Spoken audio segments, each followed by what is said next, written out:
Assalamualaikum warahmatullahi wabarakatuh. Selamat pagi adik-adik. Semoga kalian tetap dalam keadaan sehat walafiat. Baiklah adik-adik, pertemuan pertama kita kali ini kita akan belajar tentang pembelahan sel, manfaat pembelahan sel, dan pembelajaran singkat tentang mitosis dan meiosis. Materi ini merupakan bagian dari materi sistem reproduksi pada manusia.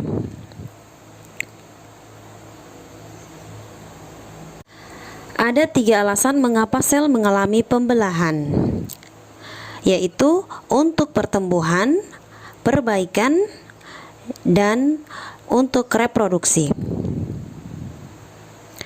Makhluk hidup dapat tumbuh karena sel-selnya bertambah banyak. Semakin banyak sel dalam tubuh suatu makhluk hidup, maka semakin besar ukuran makhluk hidup tersebut.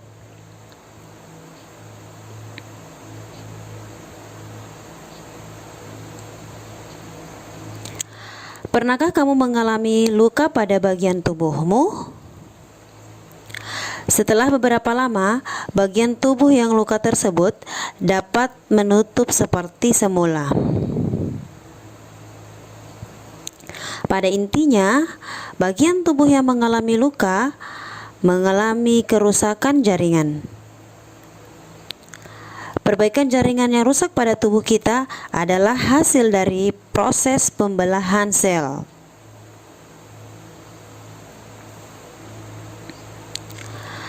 Reproduksi dan perkembangbiakan adalah ciri lain dari makhluk hidup. Pada proses reproduksi seksual, diperlukan sel kelamin untuk membentuk individu baru atau anakan. Proses pembentukan sel kelamin ini dilakukan dengan cara pembelahan sel.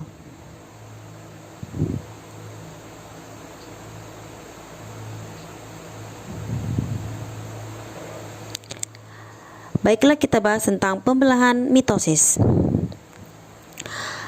Pembelahan mitosis merupakan tipe pembelahan sel yang menghasilkan 2 sel anakan. Sel anakan tersebut mempunyai karakter identik secara genetik dengan induknya. Artinya, kedua sel anakan yang membentuk susunan genetik yang sama, termasuk dalam jumlah kromosom dengan induknya. Jumlah kromosom yang dimiliki oleh sel anakan adalah 2N atau disebut dengan diploid. Sel diploid adalah sel-sel yang kromosomnya berpasangan.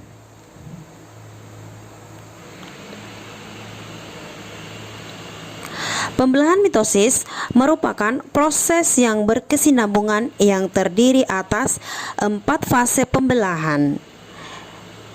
Fase-fase tersebut adalah fase profase, metafase, anafase, dan telofase. Setiap fase pembelahan memiliki ciri-ciri yang berbeda.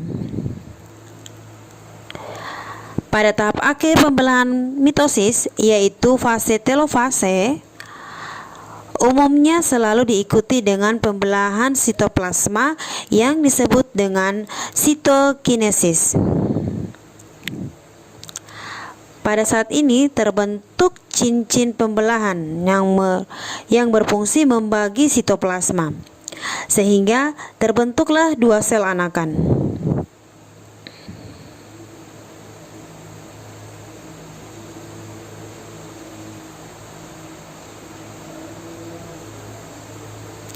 Kemudian pembelahan meiosis.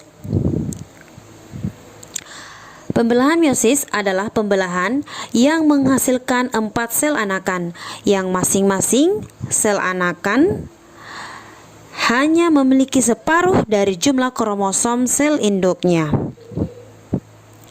Dapat dikatakan bahwa jumlah kromosom yang dimiliki oleh sel anakan adalah N, atau disebut sebagai haploid. Oleh karena itu, meiosis disebut sebagai pembelahan reduksi.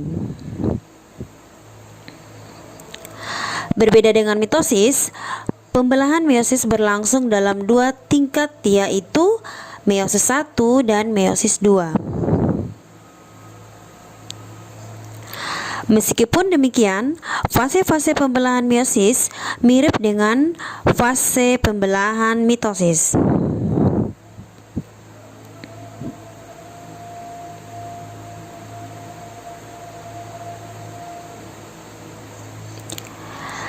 Baiklah, sekian dulu pembahasan dalam video kali ini. Dalam video selanjutnya kita akan membahas materi lanjutan tentang sistem reproduksi pada manusia.